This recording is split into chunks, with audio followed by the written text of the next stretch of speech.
Bonjour, je m'appelle Pascal Prin, je suis art-thérapeute et bioénergéticienne à tendance évolutive et humaniste. Donc pour les personnes qui le désirent ou qui le souhaitent, qu'ils aillent sur mon site pascalprin.com et vous aurez toutes les définitions, mon cursus, mon parcours, tout ce qui m'a nourri dans ces différentes approches. Aujourd'hui, je vais vous parler des différents plans sur lesquels je travaille souvent en séance. Et ce petit schéma que j'ai fait doit être très parlant parce qu'à la fin de chaque séance, les gens repartent avec. Donc j'ai décidé d'en faire une vidéo et puis surtout pour les personnes que j'accompagne, pour qu'elles s'y réfèrent, pour qu'elles viennent un petit peu chercher l'information qu'elles oublient, parce qu'il y a beaucoup de notions dont il est difficile de se rappeler en une seule séance. Donc petit à petit, et sur mon site et à travers les vidéos, je vous livrerai quelques informations.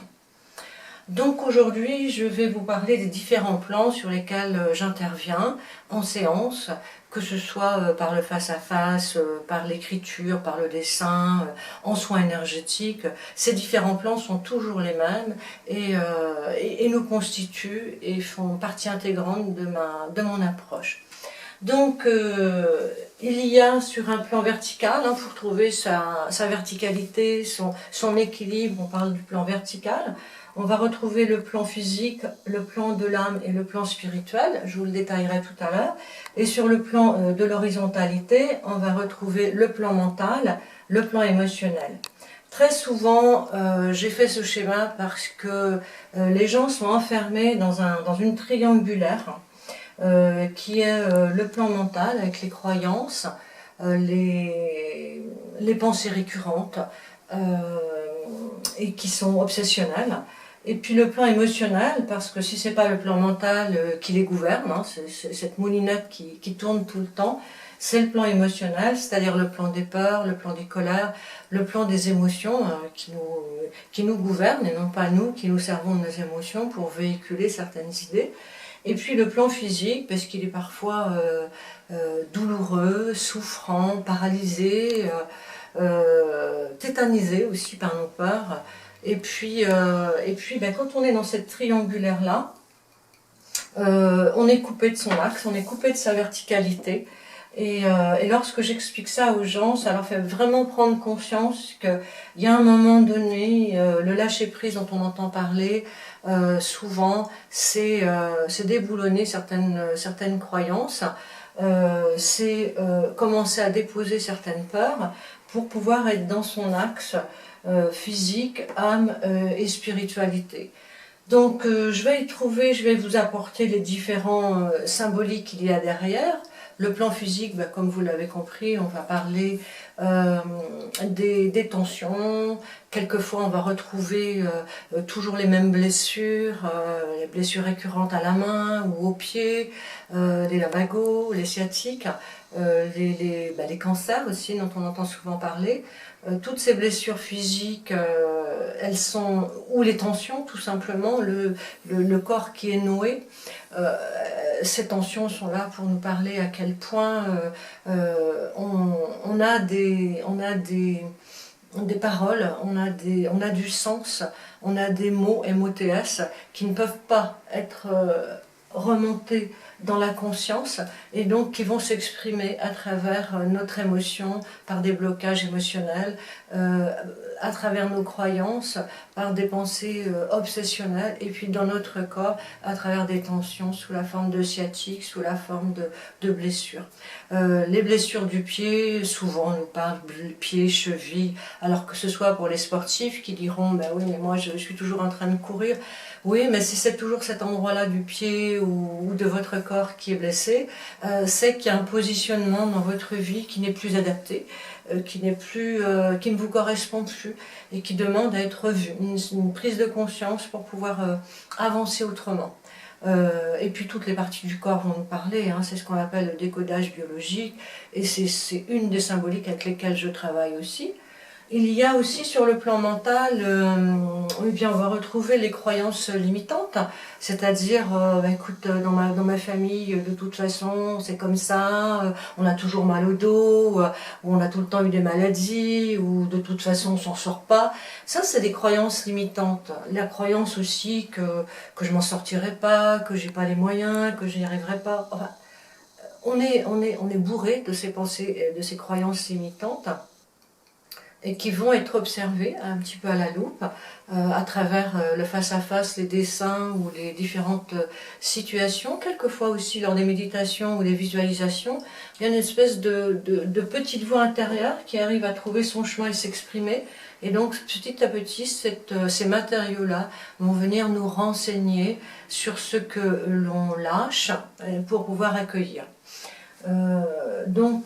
Ce plan-là, comme vous l'avez vu, est un plan enfermant, coupant. Et sur ce plan-là, il y a le plan de l'âme au milieu pour trouver sa verticalité. Ce plan de l'âme, c'est la voie de l'intuition, c'est la voie intérieure. Ça va être notre enfant intérieur. Il y a plein de concepts qui vont parler du plan de l'âme, qui va être ce bon sens, cette forme, cette voix, on ne saura pas trop l'expliquer, on dira c'est comme ça, c'est vraiment, je sens que là c'est vraiment nécessaire, ou de faire un travail, ou d'écouter cette direction. C'est qu'on commence à pouvoir laisser cette petite voix s'exprimer. Et puis cette voix, pour moi, cette âme, elle est un peu comme une clé USB, quoi. C'est dans cette petite âme, dans notre corps physique, notre véhicule, qu'on vient avec la somme de notre stockage à nous, de toutes les données, de toutes les expériences de nos vies antérieures, qui sont stockées là dans notre âme, et qui viennent nous parler dans cette vie, de tout ce que l'on doit dépasser, transcender. Ne pas rester sur les expériences de vie, que ce soit dans cette vie-là, dans la grossesse, dans la généalogie, on regarde beaucoup tous ces plans-là, que ce soit ces différentes souffrances récurrentes, ces différents troubles ou travers, ces expériences de vie douloureuses. On n'est pas là pour les nourrir, les faire fructifier, s'apesantir et s'alourdir dessus. Elle nous montre, l'âme, justement ce que l'on est venu expérimenter pour continuer ce chemin, pour cheminer en conscience vers ce que l'on doit dépasser, transcender, aller chercher à l'intérieur de nous toute la force qui nous habite et tout le potentiel que l'on a pour pouvoir cheminer tranquillement. Donc ce potentiel, cette source, cette fluidité, on l'a là, sur le plan de la spiritualité. C'est la conscience supérieure, c'est la lumière. Quand on dit qu'on est éclairé, il y a plein de métaphores qui nous parlent de ce plan de l'esprit. Quand on parle aussi de la source, à coule de source, c'est en nous, eh bien c'est sur ce plan-là qu'on va chercher cette verticalité, tout ce plan qui va nous amener dans le bien-être, dans l'harmonie, dans la paix, dans l'amour aussi. Parce que dans le plan physique, on retrouve beaucoup j'allais dire, de mésestime de soi, de non-amour. On va retrouver beaucoup de compensation. Quand on a des blessures récurrentes et des croyances obsessionnelles, eh bien, on va avoir des comportements de compensation. Ça peut être alimentaire, des formes de boulimie, des formes par moments de sucre, les cigarettes, les accros à la cigarette, les drogues, les accros aux anxiolytiques, hein, c'est une forme de drogue légale, mais qui vient en compensation de ce déséquilibre-là, de tout ce qui nous habite, qu'on pense avoir, qu'on a pris à un moment donné de notre vie parce qu'on en avait besoin, ça faisait partie de nos béquilles, on avait besoin de ces différentes peurs, ces différents médicaments, ces différentes dépendance, même dépendance à l'autre, le besoin de trouver un mari absolument, alors que c'est juste une dépendance, pas forcément un besoin nécessaire à votre équilibre, eh bien, ce sont des compensations à des blessures. Ça vient en réponse. Donc vous verrez au fur et à mesure que vous allez les observer, que vous allez entrer en conscience comme un observateur, moi j'aime bien dire comme une caméra, comme le caméraman au-dessus d'une pièce de théâtre dans laquelle vous êtes acteur.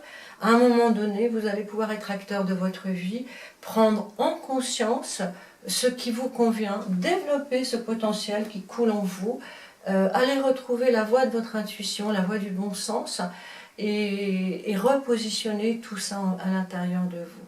Donc c'est vrai que ça va demander de la responsabilisation. On va devenir responsable de ce qu'on crée. Vous l'avez toujours entendu, on est dans la loi d'attraction, on attire ce qu'on dégage. Oui, bah oui, mais malheureusement, on n'attire pas toujours ce qu'on veut, on attire plutôt ce qu'on ne veut pas. Et ça, ben, malheureusement, ça rentre dans la loi d'attraction.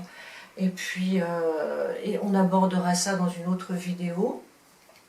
On abordera aussi les synchronicités qui sont confondues avec très souvent les coïncidences. Voilà, bah écoutez, moi je vous invite à venir être acteur de votre vie, de votre création en conscience pour pouvoir avancer autrement, en équilibre et en paix. Pour toutes ces informations complémentaires, consultez mon site pascalprin.com. Vous verrez mes parcours, ma philosophie, mon approche, mes différentes constitutions et tous les stages et modules complémentaires que j'ai pu faire pour venir d'une manière assez légitime vous parler aujourd'hui et de l'énergie.